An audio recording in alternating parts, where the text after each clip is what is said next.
está con nosotros el doctor José Ramón Narváez, a quien le tengo respeto y afecto, además de que es un destacadísimo joven jurista mexicano, políglota, y que, bueno, pues tiene una productividad en libros amplia, extensa, yo diría, y que también en artículos que se le han publicado en revistas especializadas, tanto en el contexto internacional como nacional. Él es parte del Sistema Nacional de Investigadores, es investigador nacional nivel 1, y este día nos va a tratar el tema el doctor José Ramón Narváez Hernández sobre el arte como hermenéutica para la investigación jurídica. Un fuerte aplauso de bienvenida, por favor. Y adelante, mi querido doctor José Ramón Narváez. Muchas gracias. Gracias, doctor Rafael. Es un placer y absolutamente cierto que hay una amistad que nos une y me da sobre todo eso gusto estar aquí porque vengo impelido, convocado por esa amistad que también pues es un poco así socrática, vamos a decirlo así, ¿no? O sea, esa amistad intelectual, esa amistad que nos ha hecho generar proyectos y estar reunidos en esta tarde de viernes para hablar de un tema un poco tratando también de reflexionar a propósito de la vida y obra de don Héctor Fix Zamudio, ¿no? Y bueno, pues habiendo tantas aportaciones y cosas, yo no quisiera que esto fuera un monólogo, pero entiendo que pues por el tiempo, el formato puede prestarse a ello. Entonces, de inmediato les digo que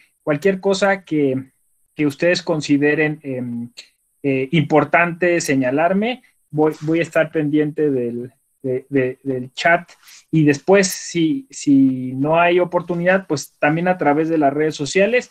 Estoy en Twitter como JR Narváez y en Facebook como Justo Hidalgo, que es un perfil que quien me conoce sabe un poco la historia de este personaje, ¿no?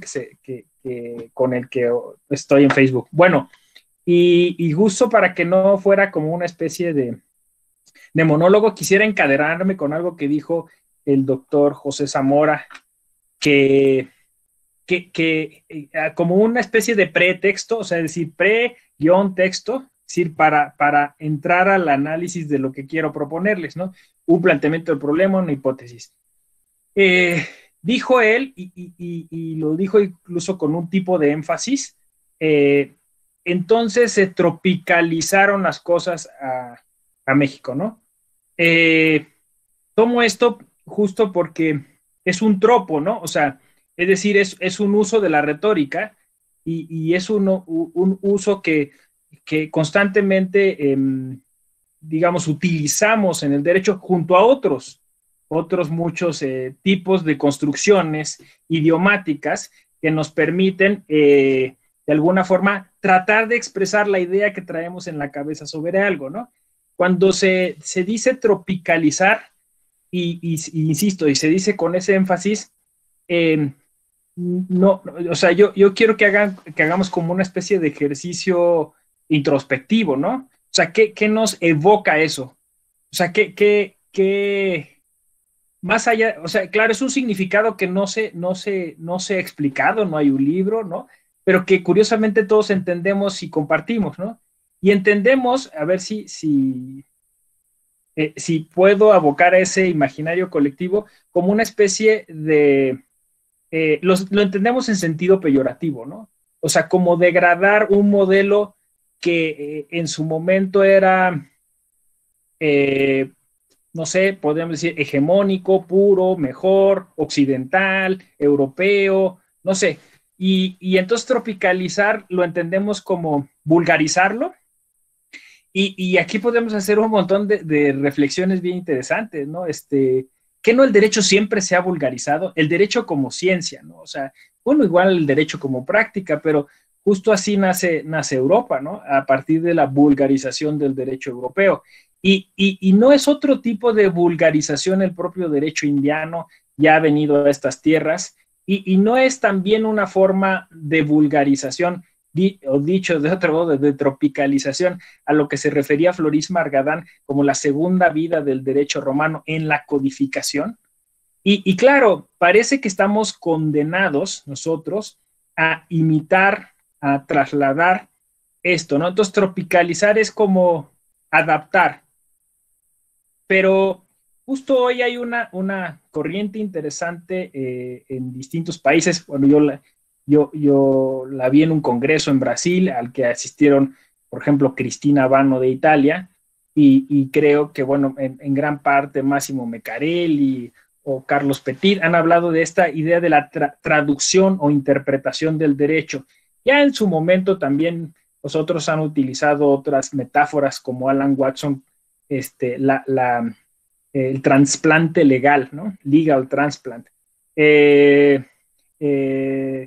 Otros, clonación legal, recepción del derecho, decía Franz Biaker, ¿no? Pero pues al final siempre estamos compartiendo, o sea, hay algo original realmente, o sea, hay algo que podamos decir, esto es la fuente de todo. Incluso el propio derecho romano, en las últimas investigaciones a propósito del gallo negro, o sea, es decir, el gallo africano, o sea, se demuestra que también es una construcción que abreva no solo de Grecia, sino de Egipto y algunas cosas incluso de África. Entonces, me llamó la atención porque aceptamos como de muy buena gana esta idea de tropicalizar las cosas, pero creo que justo esa es parte de la cultura, o sea, eso es parte de lo que yo quiero proponer, es decir, quizá requerimos de un análisis más profundo a partir de la cultura jurídica.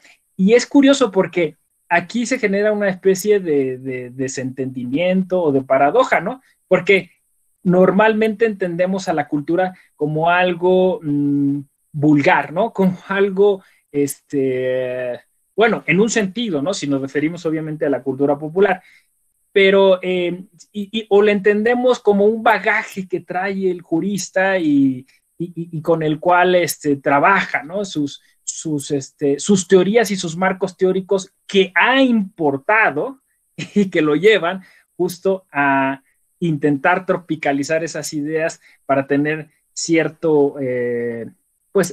recepción en el terreno científico en el que se desarrolla. Creo que al final, o sea, este ejercicio de hablar de la cultura jurídica y de hacer una especie de análisis sociológico, psicológico, incluso estético, es decir, cómo es que se dan todas esas relaciones. De hecho, decimos que esto es el estado del arte ¿no? O sea, cuando vamos a hablar de alguna institución, es decir, nos referimos a eso, nos referimos a que el mapa, la cartografía de la temática que tratamos se estructura de alguna forma como una especie de pintura, ¿no? De diseño que nosotros vamos recreando en nuestra cabeza. Ahora mismo yo estoy hablando y estoy tratando de hacer una especie de collage, ¿no? Con todas estas ideas que escuché en la plática pasada, que están pasando ahorita por mi mente y que estoy tratando de conectar. Entonces, de alguna forma, estamos, como dice Gadamer, constantemente interpretando. O sea, es un proceso dinámico y yo incluso quizá malinterpreto lo que dijo el doctor José Zamora, quizá lo sobreinterpreto, no sé, pero es un ejercicio al que no nos podemos negar. No hay verdades dogmáticas o finales, ¿no? Estamos siempre construyendo. Y me parece que además es propio de nuestra sociedad, de nuestra generación, que habla justo de este constructivismo, esta sociedad del conocimiento. Y entonces estamos constantemente jugando con imágenes que revelan nuestros preconceptos, nuestras filias y fobias, ¿no? Hay algo en esta hermenéutica de psicoanalítico, ¿no? Cuando yo digo tropicalizar, hay un input que algunos autores, algunos científicos denominarían como colonialismo, ¿no? Porque pongo por encima un modelo extranjero por el modelo mío, no se me explico, ¿no? Y no estoy diciendo que sea malo o bueno, estoy simplemente describiendo un algo, ¿no? Lo que en una delgada línea o en un eufemismo podríamos llamar argumento de autoridad o falacia de autoridad. Y entonces cuando uno trata de hacer una especie de interpretación artística de estos fenómenos, de estas prácticas, de esta cultura jurídica, pues tiene más sentido lo que se dice. O sea, no se me explico. La propuesta es que una teoría artística del derecho lo que viene a hacer es a complementar lo que ya tenemos. No, ya si alguien lo quiere usar como que es válido, como una metodología crítica, bueno, ese es otro asunto, ¿no? Aquí es una metodología complementaria que, claro, insisto, en tanto que puede ser metodología crítica, puede ser bastante denostada e incluso considerarse peligrosa, ¿no? Entonces, cuando sucede eso, pues normalmente lo que se dice es, eso es un hobby, eso es entretenimiento, eso es para otro tiempo, pero básicamente se trata de la conexión de diversas ideas a propósito, insisto, de prácticas, instituciones, conceptos, todo lo que tiene que ver con el derecho, ¿no? Entonces, esto aprovecha casi para todo mundo que se encuentra dentro del estudio del derecho, ¿no? Desde un estudiante de primer semestre que llega a escuchar conceptos técnicos y sofisticados y trata en ese momento de hacer conexiones, interrelacionar eso con lo que pues ve en su casa o con lo que ve en la calle o con la serie de televisión que está viendo por la noche, ¿no? Y yo no veo cómo eso pueda ser negativo, ¿no? Si me explico. O sea, las profesiones jurídicas no están aisladas, no son puras, no se desarrollan solo en una oficina, viven en la calle, están en la cultura. Entonces, es básicamente descubrir el fenómeno cultural que es el derecho. Y bueno, pues esto no es una cosa que yo he descubierto, ¿no? No es una cosa novedosísima. No sé, en el derecho constitucional, Peter Heberle dice que la Constitución, más que un texto, pues es un entramado cultural. Y si atienden a esta metodología que estoy proponiendo, pues el legislador tendría que tener una especie de teoría artística del derecho para poder conocer cuál es esa cultura. O sea, la pregunta es cómo se lee la cultura para transformarla en constitución. Y en un país como nuestro, que se asume como multicultural, esta pregunta es predominante, es fundante, es fundacional, no sé si me explico, ¿no? O sea, no tenemos las herramientas hermenéuticas para decir, esto es lo que nos constituye como mexicanos, ¿no? Por eso es que constantemente estamos haciendo este ejercicio sobre qué es lo mexicano, porque pues si me lo exigen un poco, el principio por persona no se hace en abstracto, o sea, no se hace sobre una persona, sujeto universal, no, se hace sobre mexicanas y mexicanos. Me parece, y un poco en justicia a lo que dijo el doctor José Zamora, dijo y después, quizá nosotros tenemos esta tropicalización, la hacemos por un sentido de la delincuencia. Ahí está el arte, ahí está la cultura jurídica, ¿no? O sea, es decir, ¿y cuál es esa cultura del delincuente en América Latina, en México, ¿no? Y cómo la sociedad mira esa cultura. No sé si me explico, ¿no? Pongo un ejemplo. En principios del siglo XX había toda una idea romántica de Nana, por ejemplo, de esta novela francesa, sobre las mujeres que venían de la provincia hacia las capitales o hacia las ciudades y entonces sufrían la violencia urbana y terminaban pues siendo víctimas de la trata, ¿no? Literalmente eso es Naná, es de Emile Zola, ¿no? Esta novela. Bueno, pues esa influencia no es que se haya tropicalizado, ¿no? En México, pues tuvo un desarrollo particular, que curiosamente un abogado es el que escribe una novela que se llama Santa, a propósito de una figura muy similar. Novela que fue llevada a la pantalla en diversas ocasiones y que generó además una idea, y hay historias reales de estas conexiones.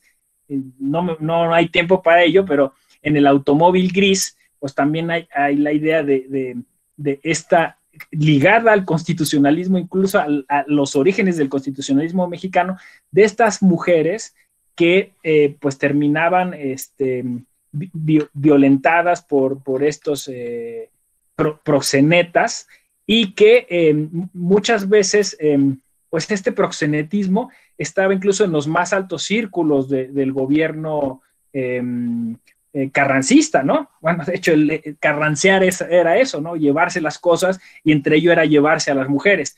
Entonces, vean tantas conexiones que podrían salir de ahí, pero básicamente eso llevó a un presupuesto procesal, o sea, a un principio de interpretación del derecho, y era que cuando una mujer incurría en algún delito grave respecto de su proxeneta, la justicia tenía que tener un poco de más cautela porque o ver digamos, con menos severidad del delito, porque esa mujer había sufrido por la sociedad un camino duro que la había llevado ahí. Y eso está aquí en México, está en Francia, insisto, y está en Estados Unidos, incluso a nivel constitucional, revisándose el derecho a la felicidad en una historia muy bonita y además hay toda una historia jurisprudencial, el kimono rojo, ¿no? Es un asunto muy similar. Pero vean cómo este tipo de análisis nos lleva a completar, a complementar, a enriquecer el estudio del derecho en cualquier nivel. ¿Y saben qué es lo mejor? Y con esto termino. Lo mejor es que está al alcance de todas y todos, y lo mejor es que es muy divertido, porque entonces nos salimos de la aridez del legalismo, del formalismo, y empezamos a soñar el derecho. Muchas gracias. Felicidades, doctor José Ramón Narváez. Muchas gracias por esa brillante disertación. Solo nos resta expresarle nuestro cariño de siempre, nuestro respeto y admiración y un fuerte aplauso. Bien, está con nosotros, ya se integró la doctora Felipa Neri Sánchez Pérez, quien actualmente es investigadora nacional nivel 1, así como también tiene el cargo de directora de la División Académica de Ciencias Sociales y Humanidades de la Universidad Juárez Autónoma de Tabasco.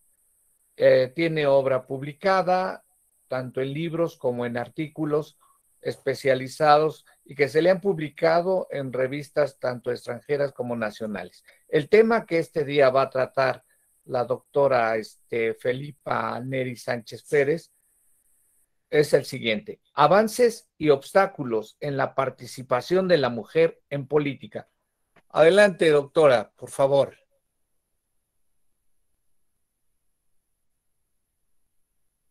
No se escucha, doctora. Abra su micrófono. No se escucha. No, tampoco tiene.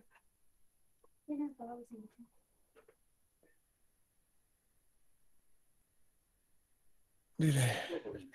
¿Qué? Es ella.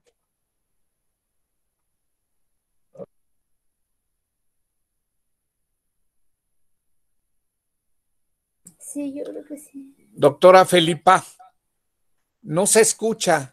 Ah, sí, tiene apagado su micrófono. Dígale que en la parte de abajo hay un microfonito. ¿Dónde? Doctora Felipa, ¿podrá usted abrir su micrófono? Dile. En la parte de abajo. En la parte de abajo se encuentra un micrófono, un dibujo de un micrófono. Ahí en su ordenador, lo tiene. A ver, Felipa. Si no, mejor le enviamos una foto de cuál es el que tiene. ¿Sí? Es lo hija. ¿Sí? Es el micrófono. No, no, te enviarlo.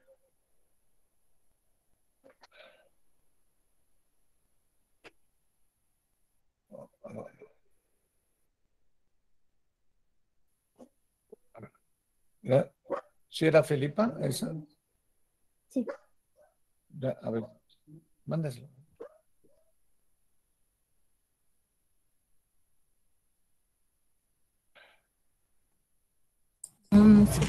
Bueno. Sí, ahora ya se escucha, doctora. Ahora sí. Mil disculpas, supuestamente estaba abierto el micro, pero no, pero ya, bueno, ya está solucionado. Muy buenas tardes a todas y a todos.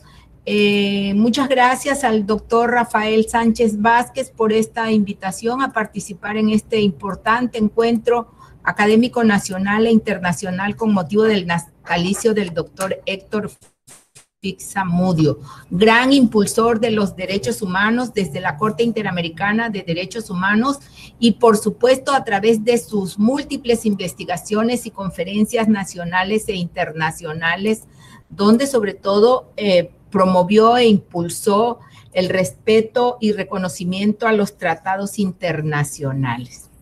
Bueno, como ya decía el doctor Rafael Sánchez Vázquez, yo les voy a hablar sobre los avances y obstáculos en la participación de la mujer en la política.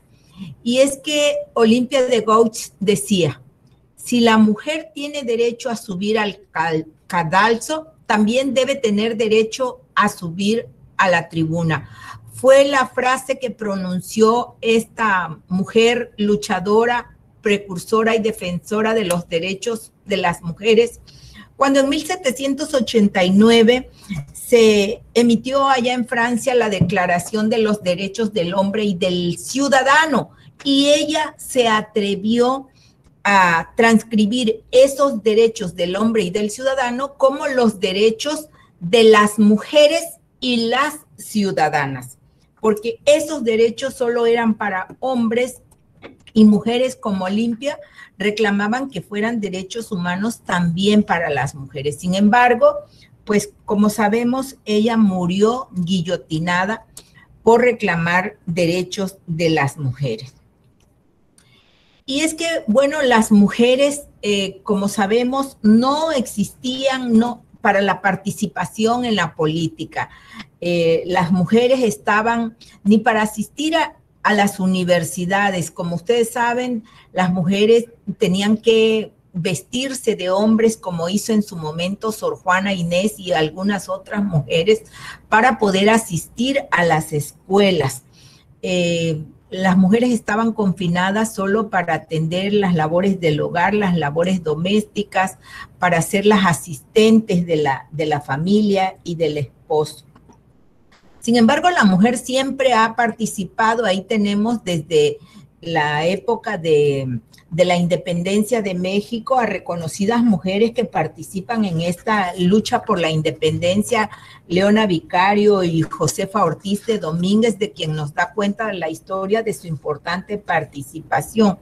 Luego, en la Revolución Mexicana, bueno, pues en la Revolución Mexicana participan muchísimas mujeres. Sí, muchísimas mujeres que solo son reconocidas como las Adelitas. Solo se les reconoce como las Adelitas, como las soldaderas que llevaban y traían, que estaban al servicio de los hombres que luchaban en esta revolución. Pero las mujeres no aparecen ni en esta Constitución de 1917, a pesar de que las mujeres ya reclamaban un espacio. No hay ni una mujer en este constituyente permanente de 1917. En 1925, en Tabasco se emite un decreto que permite que las mujeres puedan participar en los ayuntamientos como regidoras, pero no regidoras en el primer nivel, sino que pueden participar en los segundos niveles, es decir, no pueden ser presidentas municipales, sino regidoras. Pero se pone una condición, que las mujeres sepan leer y escribir. Y por aquellas épocas, pues era muy difícil que las mujeres pudieran leer y escribir. Por eso no hay antecedentes de que, al menos en Tabasco, mujeres accedieran a las regidurías.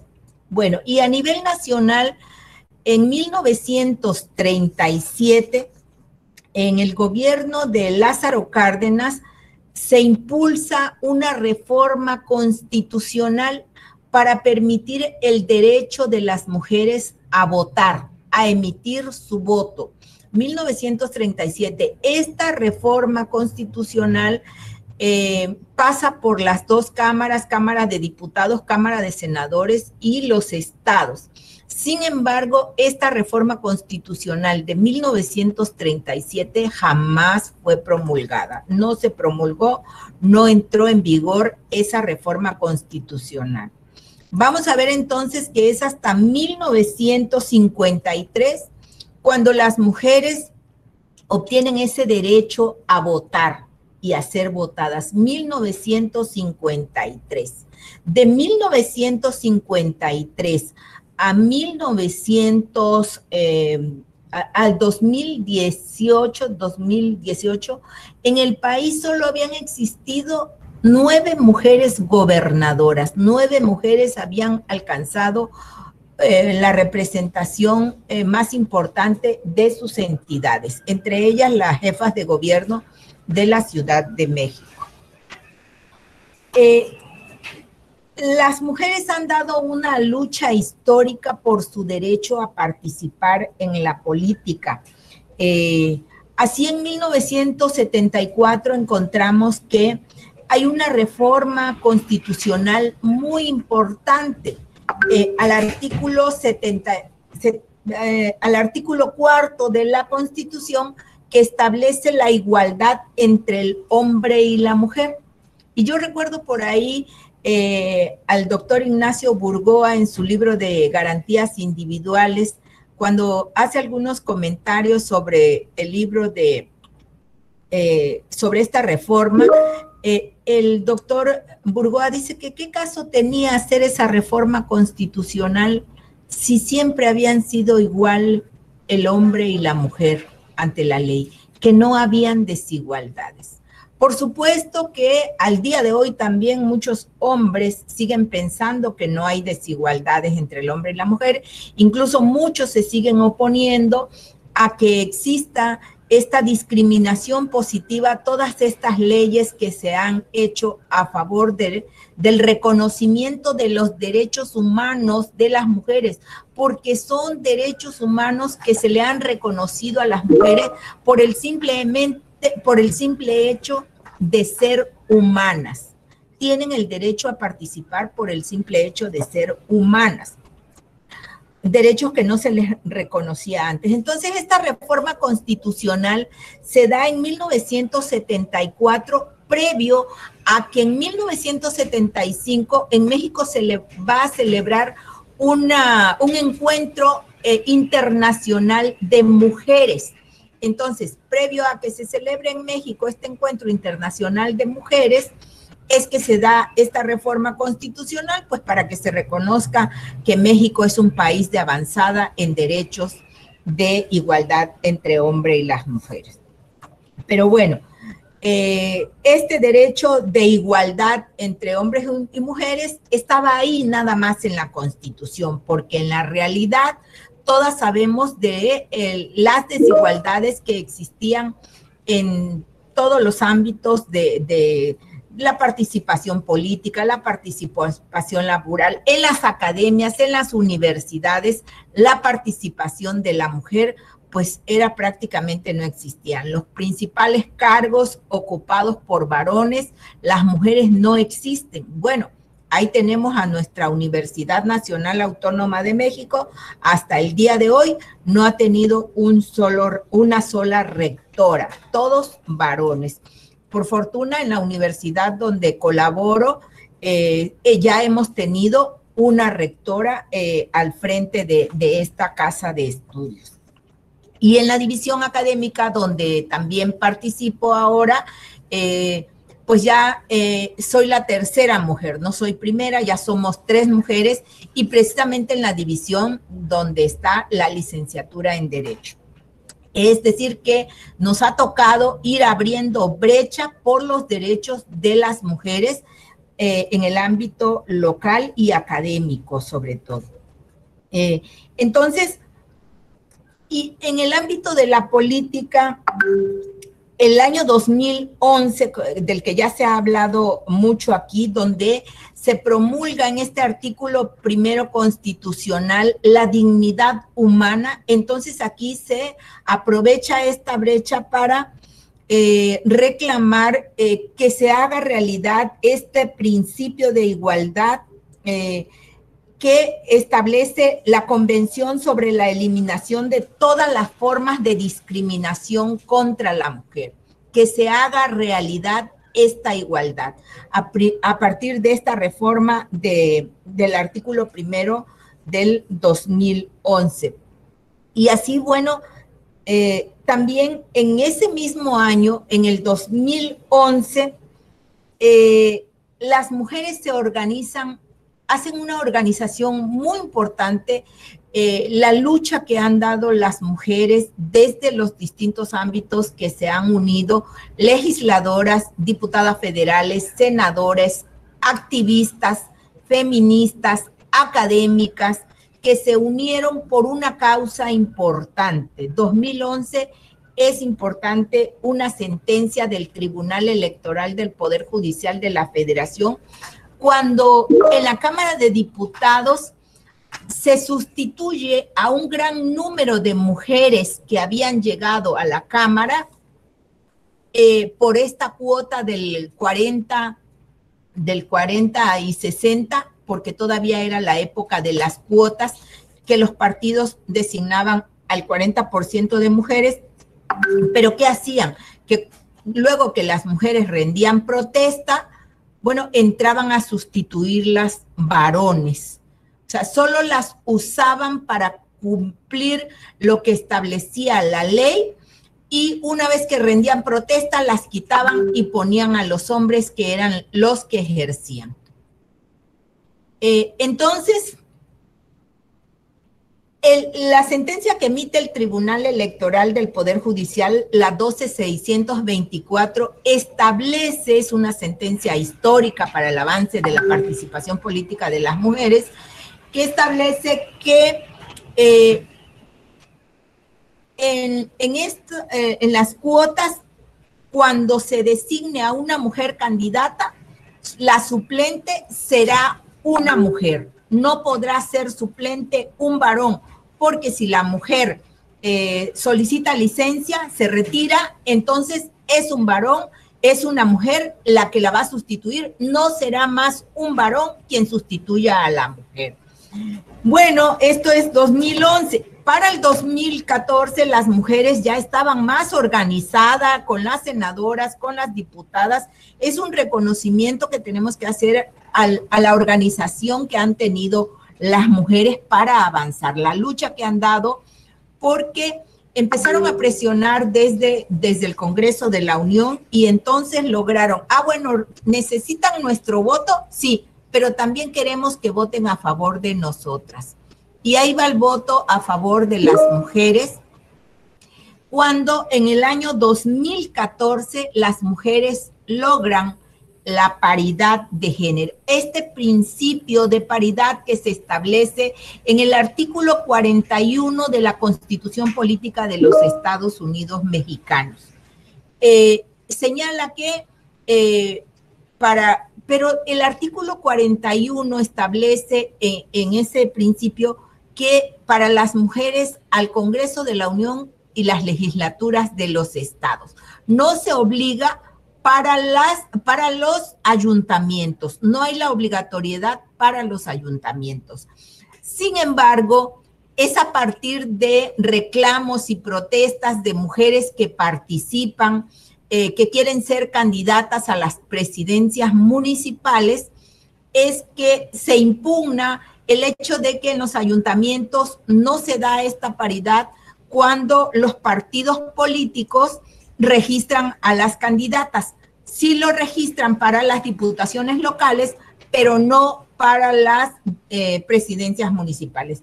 Y entonces aquí va también el trabajo importante del Tribunal Electoral del Poder Judicial, que empieza a resolver en el mismo sentido, interpretando la Convención sobre la eliminación de toda forma de discriminación de la mujer y reconoce que debe ser la paridad en todo, es decir, no solo en lo que establecía el artículo 41 de la Constitución, que es solo para el Congreso de la Unión y las diputaciones locales, sino que también incluye a las presidencias municipales. Y así, bueno, llegamos al 2015. En el 2015 se lleva a cabo la primera elección constitucional, donde ya se participa con esta reforma del 2014 que obliga. Y se van hasta que se logra jurisprudencia que obliga ya, es a través de jurisprudencia que se obliga a los partidos políticos a inscribir igual número de mujeres a las presidencias municipales. Por ejemplo, en el caso de Tabasco, que tenemos 17 presidencias municipales, entonces dice, bueno, 9 mujeres y 8 varones, la cuestión es equilibrar. Cuando emiten la sentencia, el Tribunal Electoral que obliga a los partidos políticos a registrar mujeres, en Tabasco ya estábamos a un mes de las elecciones. Entonces, pues designaron ya no a mujeres que habían luchado por ser candidatas, sino ahí le dieron la opción a los que eran candidatos y los bajaron en aquel entonces para que pusieran a sus esposas, a su comadre, a su secretaria, a quien más confianza usted le tenga, ¿no?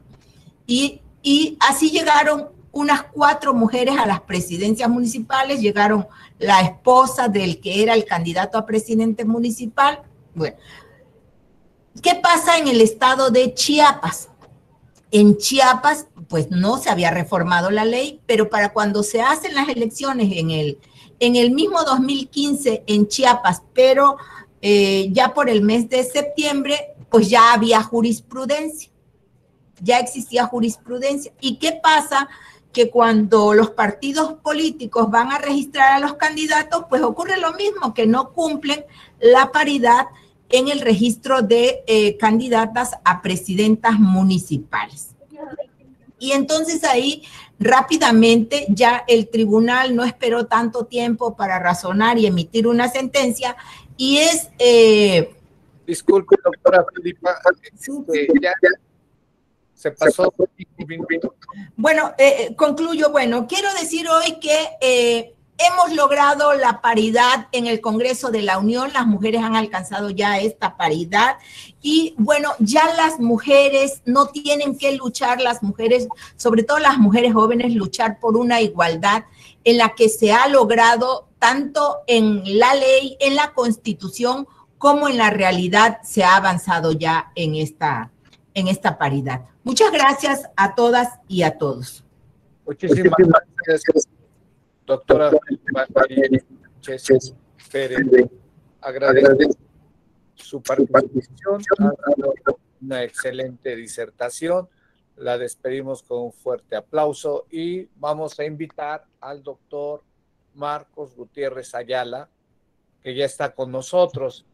El doctor Marcos Gutiérrez Ayala es miembro del Sistema Nacional de Investigadores, doctor en Derecho por la Universidad Autónoma de Tlaxcala, ha tenido estancias postdoctorales en España, en la Universidad Complutense así como también cabe resaltar que es autor de varios libros y de artículos que se le han publicado en revistas especializadas, tanto en el contexto internacional como nacional. Actualmente es secretario académico de la Facultad de Derecho y Ciencias Sociales. Esta ocasión, el doctor Marcos Gutiérrez Ayala va a tratar el tema, el tributo desde la perspectiva constitucional. Pues un fuerte aplauso e inicie su participación, doctor Marcos Gutiérrez Ayala. Por favor. Muchas gracias, doctor Rafael Sánchez Vázquez. Es para mí un placer, un gusto estar con usted, haber recibido la invitación. Por supuesto, es un gusto dirigirme a todos, a todas y a todas ustedes. Con motivo de este encuentro nacional e internacional, del natalicio del doctor Héctor Fix Zamudio, pues nos complace en presentarles este análisis, esta propuesta de cómo vemos al derecho tributario desde la Constitución. Por supuesto que generalmente nosotros vemos al derecho tributario desde una perspectiva impositiva, legalista, de mucho reglamento. Sin embargo, vamos a ver, la idea y la pretensión que tengo es que tengamos una visión distinta no solo del derecho, sino del derecho tributario. Pretendo demostrarles que el derecho tributario va más allá de un simple conjunto de reglas, ¿no?, muy estructuradas, sino adicionalmente tiene que ver con una cuestión específica de derechos humanos, de garantía de derechos humanos. Bien, en esta pretensión, ¿verdad?, a partir de la razón del análisis de los derechos humanos y de la Constitución y del concepto de naturaleza y del derecho en general, vamos a abordar este análisis. Fíjense, a partir de la Segunda Guerra Mundial se advierten dos fenómenos esenciales. Uno, justamente los derechos humanos, y dos, el giro argumentativo. Por supuesto, ¿verdad?, que partiendo de este contexto, podemos advertir que el derecho toma un camino distinto. Es decir, en efecto, no abandona la dimensión normativa, sino además, adicionalmente, se le observa desde otra dimensión, desde una dimensión analítica y desde una dimensión holística. Es decir, hay una ruptura del derecho, ¿no?, de aquella definición muy común que conocemos, que siempre hablamos del conjunto de normas jurídicas, ¿no? Evidentemente, esa sería una dimensión. La siguiente es un análisis analítico y holístico del derecho. Pues bien, en este sentido y en este contexto de cómo visualizar el derecho a partir de un análisis de los derechos humanos, a partir de la incrustación de estos derechos humanos en la norma, pues vemos al derecho desde otra perspectiva, ¿no? Mire, normalmente partimos de una teoría legalista. Hoy podemos hablar de una teoría constitucionalista. De este lado podemos hablar de una teoría coherentista. Ahora podemos hablar de una teoría conflictiva de derechos. De este lado podemos hablar desde una teoría reglamentaria. Ahora podemos abordar el derecho desde una teoría de los principios. De este lado podríamos hablar de una teoría de la subsunción. Ahora podemos hablar de una teoría de la ponderación de derechos. De este lado podemos hablar de una teoría de la discreción. Ahora podemos hablar de una teoría argumentativa. Si ustedes se dan cuenta, de alguna manera hay otra visión, otra perspectiva de ver al derecho, ¿no? Al derecho como argumentación. Bien, el derecho tributario podemos abordar su análisis a partir de esta visión argumentativa. En este sentido, al derecho tributario o al derecho fiscal, como lo conocemos normalmente en México, tiene que ver o está digamos, en una visión, en un nivel, ¿no? De la lógica del derecho, tradicionalmente, ¿no? De la dogmática jurídica. No hay otra cosa más que se traduce en normas, describe conductas, hay un sentido estricto, hay un principio de legalidad, hay un estricto sentido de la aplicación del derecho tributario. Cuando hablamos del derecho tributario en automático, hablamos de obligaciones. En ese sentido, identificamos perfectamente al derecho tributario desde los elementos contributivos, ¿no? Desde las leyes, desde las autoridades fiscales. Ubicamos generalmente al derecho en esa perspectiva, lo ubicamos con cálculos, con el cumplimiento, con consecuencias, con evasión, con elusión, con reformas fiscales, ¿de acuerdo? Así hemos visto al derecho tributario. Muy bien. Pero entonces, vamos a ver, en cuenta estas cuestiones, vamos a ver la perspectiva que de los alimentos no se analiza el derecho tributario no se lo podemos visualizar desde otra perspectiva, desde la perspectiva constitucional. El derecho fiscal o derecho tributario viene a robustecer la capacidad financiera del Estado.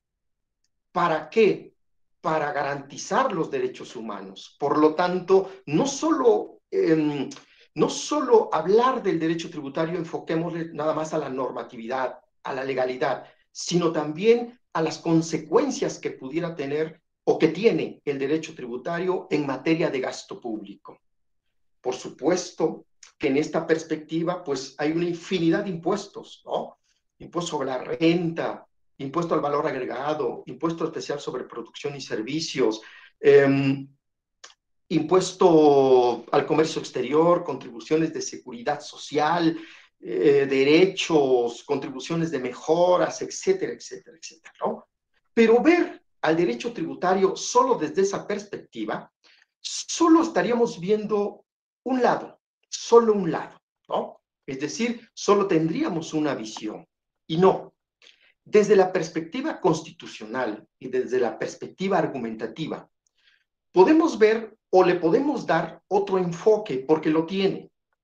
En ese sentido, partimos del artículo 31, fracción cuarta de la Constitución. En este artículo se desprenden tres principios fundamentales, ¿no? El principio de proporcionalidad, equidad y gasto público. Me voy a referir, ¿no? Me centraré en el principio de gasto público. ¿Se acuerdan ustedes cuando les comenté en un principio que teníamos esta parte de una parte legalista a una parte de la Constitución, y también cuando nos referíamos a una parte reglamentaria, íbamos a poner como principios, digamos, en un nivel superior? Bueno, pues pongamos al principio de gasto público en un nivel superior. En este sentido, ¿verdad? Podemos hacer dos reflexiones. Fíjense, cuando hablamos de gasto público y cuando hablamos de la Constitución, nuestra ponente anterior, que me antecedió, hablaba de dignidad humana. Está en la Constitución. El gasto público está en la Constitución. ¿Qué quiere decir esto? Que se introducen a nuestras normas una visión de carácter moral, un objetivismo moral.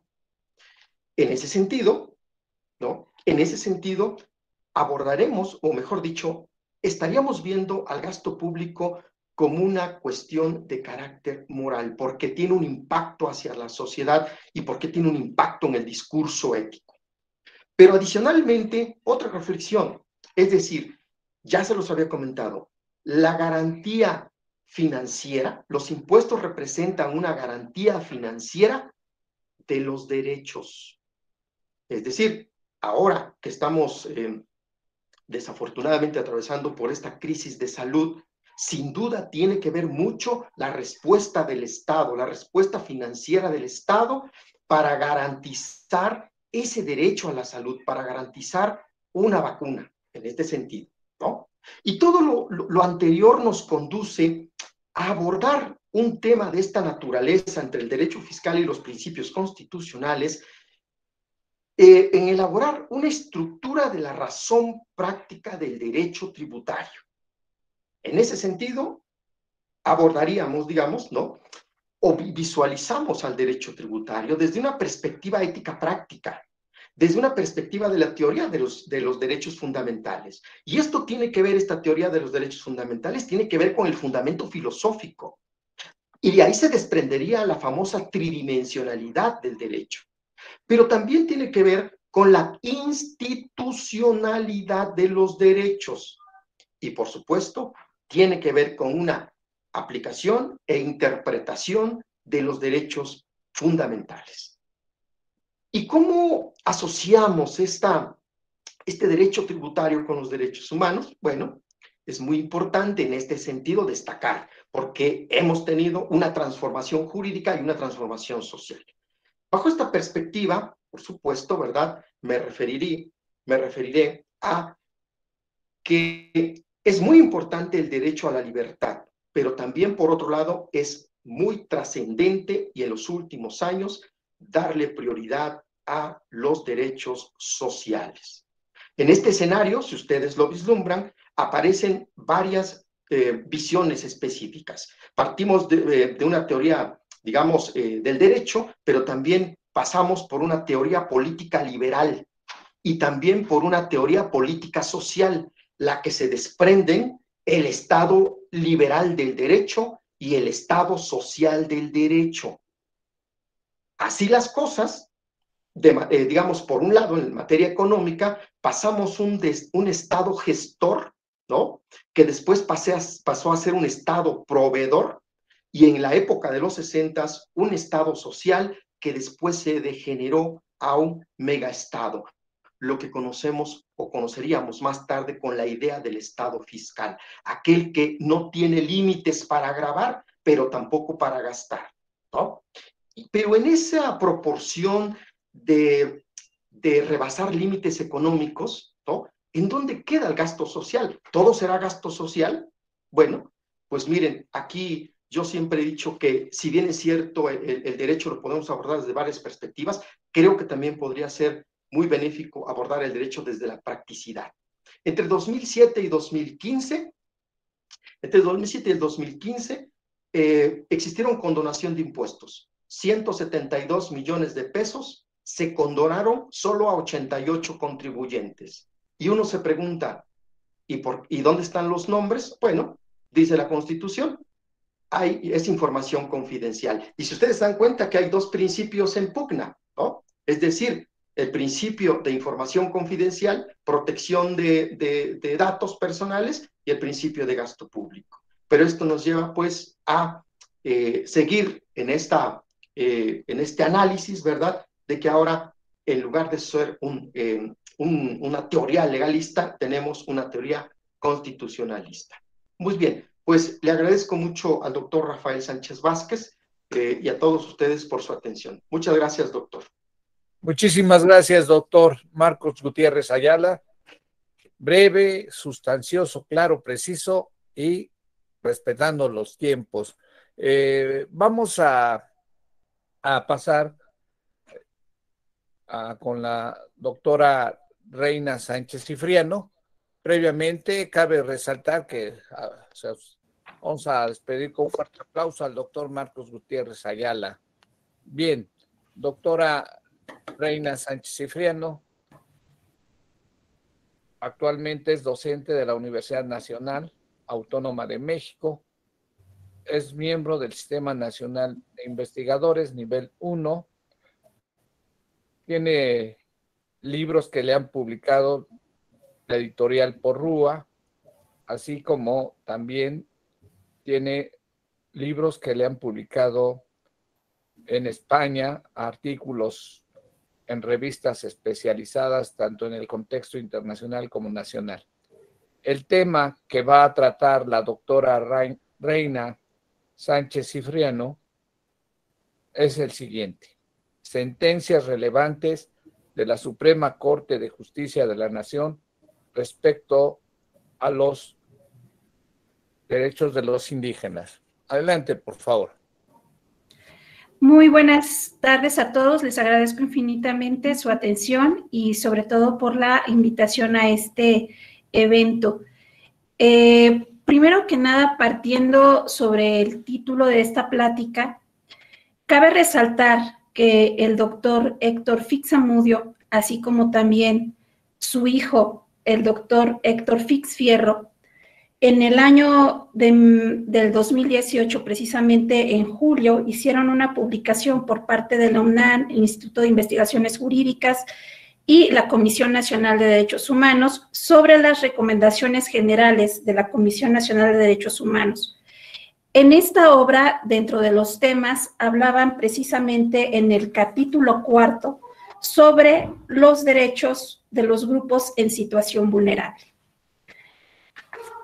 En ese apartado tratan principalmente sobre el tema en materia de los derechos indígenas. En esta obra hay una reflexión muy importante de ambos, en la cual denotan precisamente cómo el Estado, a través de garantizar ciertos derechos fundamentales a sus conciudadanos, en ocasiones pueden, sin tener esa intención, de transgredir otros derechos, como son aquellos de las comunidades y pueblos indígenas. ¿Cuál es el caso concreto en este sentido que comentaban en su momento ambos? Pues es precisamente el dar asistencia médica a comunidades y pueblos indígenas, en las cuales, ante la falta de un traductor, pues en ocasiones asistían a sus revisiones médicas. No obstante ello, no había alguien que les pudiera comentar, señalar si estaban o no interesados para recibir información sobre ciertos métodos anticonceptivos para una planificación familiar. Adquirían el conocimiento libre e informado de estos métodos sin la existencia de un traductor, y en su mayoría de las ocasiones ellos plasmaban su voluntad a través de dejar en un documento su huella digital. ¿Qué sucede con esto? Se da una recomendación en la cual se establece que es necesaria la asistencia de un traductor que conozca de la lengua para efecto de que se les informe, porque de acuerdo a sus usos y costumbres, pues ellos no están dentro de su cosmovisión el hablar de una planificación familiar. Entonces es necesario la traducción para explicar estos métodos de forma sencilla, así como también el comunicar cuál es la importancia de esa planificación familiar. En ese sentido, cito esta obra porque, a pesar de que a partir del 14 de agosto de 2001 se da una reforma trascendente en materia de los derechos fundamentales para los pueblos y comunidades indígenas, concretamente en su artículo número 2, en el cual nos señala que la nación mexicana va a ser única e indivisible, cuya composición va a ser pluricultural, en la cual se le va a dar un criterio fundamental a la conciencia de esa identidad indígena, en la cual se tratará de fortalecer y fomentar sobre todo el uso y costumbre de estos pueblos originarios, su cultura, su educación. Es algo que se estará respaldando por parte del Estado mexicano, en el que se respetará sobre todo su libre determinación. No obstante ello, esto fue el 14 de agosto de 2001 y esta recomendación tuvo lugar en el 2002. ¿Qué quiero decir con esto? Que en letra, pues está la buena intención. No obstante ello, para materializarla ha ido más allá.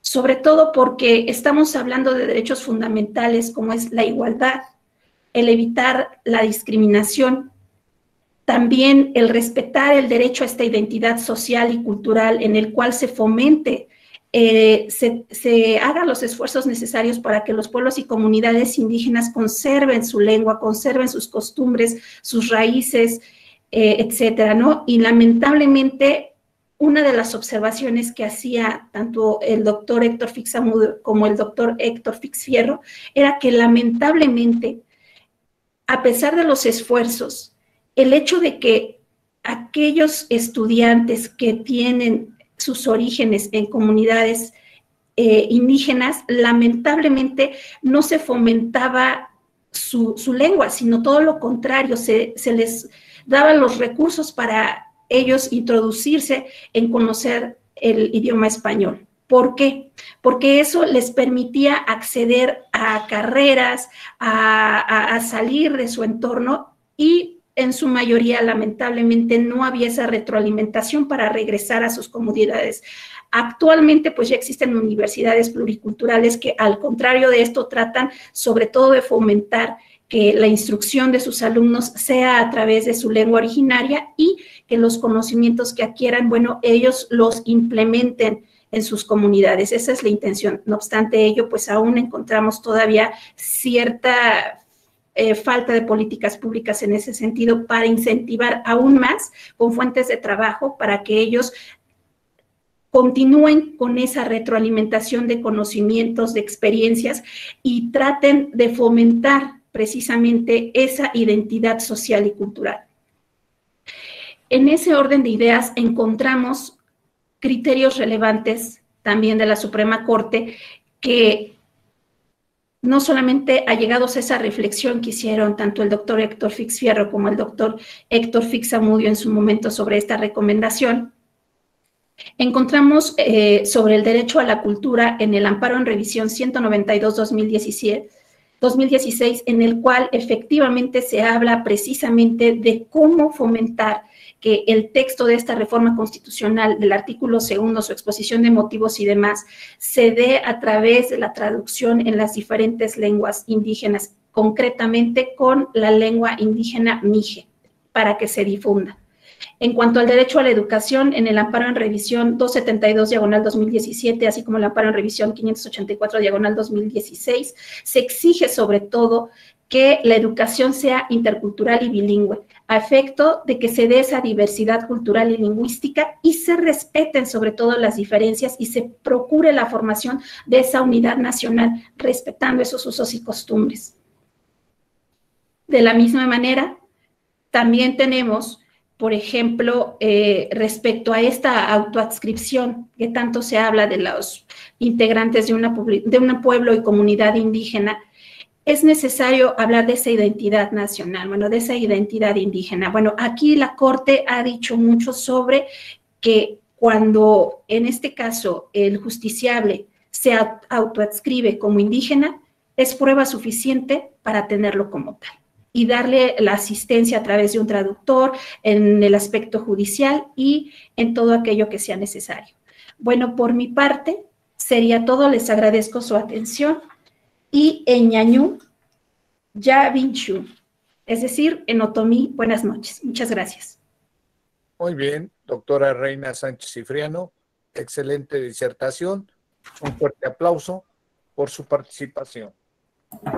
Vamos a, ya está con nosotros el doctor Raúl Chanamé.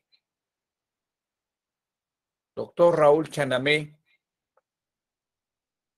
hace un momento estaba ya estaba en pantalla. Doctor Raúl Chanamé.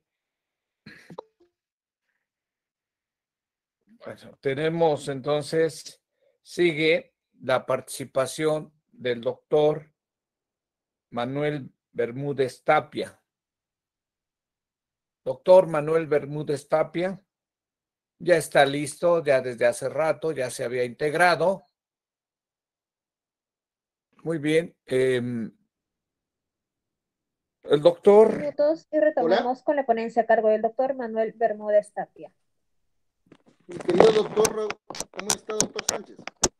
bien, buenas noches, gusto en saludarle. El doctor Manuel Bermúdez Tapia es profesor investigador de la Facultad de Derecho de la Universidad Mayor de San Marcos del Perú. Él es un incansable promotor de la difusión de la cultura jurídica. Tiene obra publicada tanto en libros como en revistas especializadas que se han publicado en el Perú y en el extranjero. El tema que va a tratar este día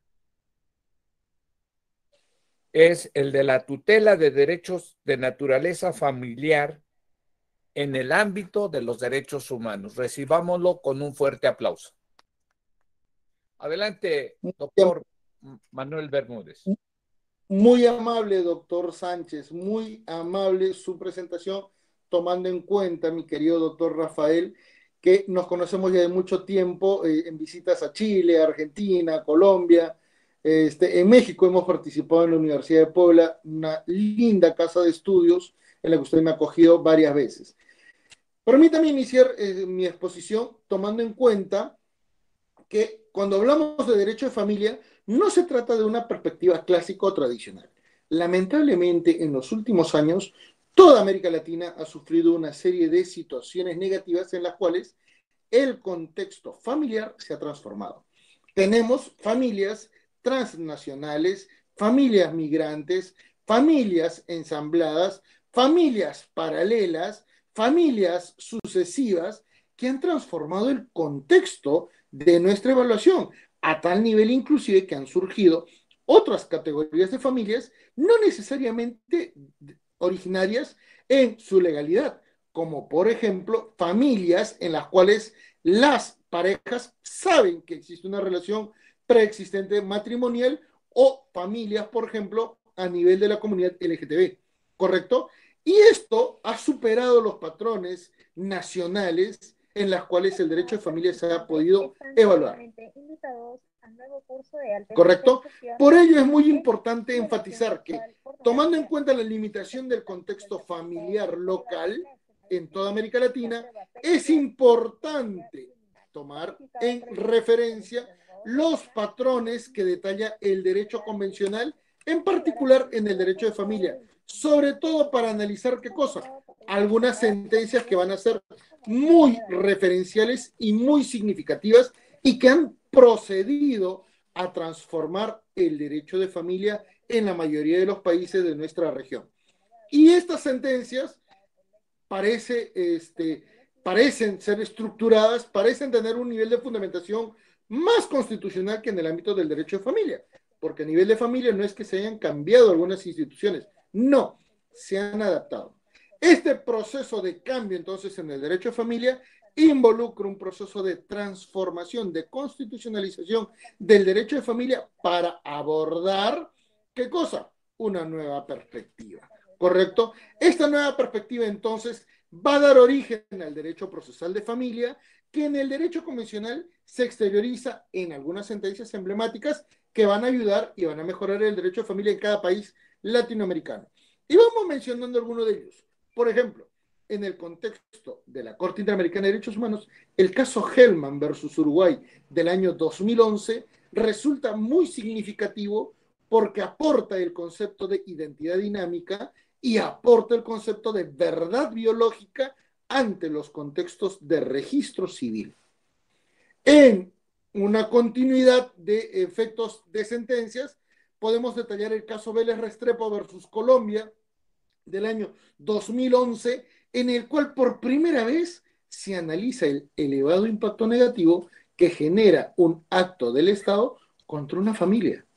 Porque acá ya no solamente se evalúa el caso a un nivel individual, no, se analiza el impacto que se generó en una familia porque la incursión de miembros del ejército de las fuerzas militares de Colombia en el domicilio de Vélez Restrepo terminó por afectar a todos en una dimensión totalmente diferente a la individual, ¿correcto? Y a partir de este contexto preliminar, ya comenzamos a observar en el ámbito del derecho convencional y una visión sobre derechos humanos muy significativa cuando comenzamos a ver nuevos procesos, como por ejemplo el caso Atalarrifo versus Chile, donde se analiza el contexto de género, donde se analiza el contexto de parentalidad para efectos de no condicionar ni generar un elemento negativo a un progenitor, que en este caso era una madre, por el tema de su lesbianismo ante sus hijas. Al no generar un impacto negativo, resultaba, ¿qué cosa? Inconvencional e inconstitucional el establecer límites negativos. Como también el caso Artavia Murillo versus Costa Rica, en el que se analiza el derecho que tienen las personas de poder acceder y de poder utilizar la tecnología a efectos de generar progenie, a efectos de tener un derecho natural. ¿Cuál? El de tener familia. Entonces vemos que ese concepto clásico de derecho de familia no está limitado al contexto matrimonial, porque hasta el momento no hemos visto ningún caso de ello. Se analiza un contexto a nivel de personas y viene un proceso de transformación. Este proceso de transformación nos permite detallar qué cosa, que ya no se tutela a la institución familiar, se tutela a las personas que forman parte de las relaciones familiares que surgen o en crisis o que surgen disfuncionales, como por ejemplo sucede en el caso Fornerón e hija contra Argentina del año 2012, en el cual un padre nunca pudo tener contacto con una hija dada en adopción por la madre biológica y cuyo Estado, Argentina, terminó por producir un daño que finalmente provocó la desvinculación entre padre e hija por más de 20 años. Siguiendo el caso, por ejemplo, se analiza el caso de una familia transnacional, en el caso particular del caso Pacheco Tineo versus Bolivia, donde una familia peruana, al migrar a Bolivia por una persecución política, correcto, termina migrando a Chile, donde no se evaluó con la misma perspectiva que en Bolivia, porque este país tenía una mala evaluación de las situaciones políticas peruanas, ¿correcto? Otro caso muy significativo en el ámbito familiar donde se analiza ya el tema del matrimonio, el tema de la unión civil a un nivel de género, es el caso Duque versus Colombia del año 2016, en el cual no solo se ve el contexto familiar, sino también el acceso a derechos económicos, sociales y culturales, principalmente vinculados al ámbito del derecho a la salud. Una perspectiva totalmente distinta, y donde, recuérdese, hasta ese momento, muchos países latinoamericanos no tenían todavía regulado el derecho a la unión civil, ¿correcto? Esto es derecho a favor de los integrantes de esta comunidad LGTB, ¿correcto? Muy particular surge en el caso, por ejemplo, Ramírez Escobar versus Guatemala, un caso de adopción internacional en el cual la desvinculación y la diligencia de un Estado por atender el interés superior del niño fue manifiestamente, ¿qué cosa?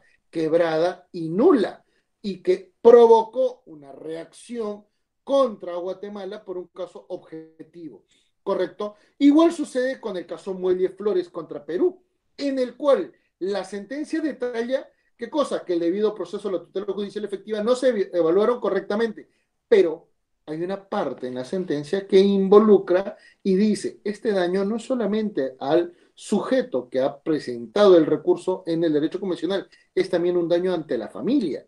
Y ese es un contexto totalmente distinto. Obsérvese que los contextos de victimización pueden ser entonces extendidos.